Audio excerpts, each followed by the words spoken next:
நடத்துவார். நீங்கள் கர்த்தர்கிட்ட போய் மனம் திறந்து பேசுங்க. எனக்கு ஆஃபீஸில் இந்த பிரச்சனை, இப்படி ஒரு சோதனை, நான் என்ன பண்ணுறது? என் பிஸ்னஸில் இப்படி ஒரு கஷ்டம், நான் என்ன பண்ணுறது?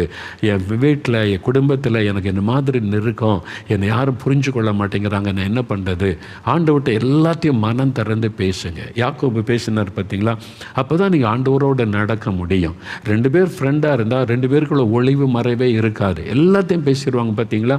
அதான் ஃப்ரெண்ட்ஷிப். நீங்கள் இயேசுவோட ஃப்ரெண்ட்ஷிப் வச்சு பழகுங்க.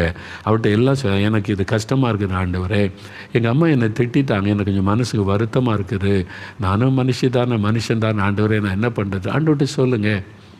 ஆண்டவர் அழகாக உங்களோட பேசுவார், ஆலோசனை தர. உங்கள் அம்மா தானே, உன் தாய் தானே, உன் மேலே அன்புனால தானே திட்டுறாங்க, மன்னிச்சிரு. அழகாக பேசுவார், கற்றுக்கொடு. எங்கள் அப்பா என்கிட்ட இப்படி நடந்துக்கிறாங்க, இப்படி சண்டை போடுறாங்க, என்கிட்ட அன்பே காட்டுறதில்லை, எங்கள் குடும்பத்தில் பார்ஷியாலிட்டி காமிக்கிறாங்க. கர்த்தர்கிட்ட பேசுங்க. ஒவ்வொன்றையும் ஆண்டவர்கிட்ட சொல்லுங்கள். நீங்கள் அந்த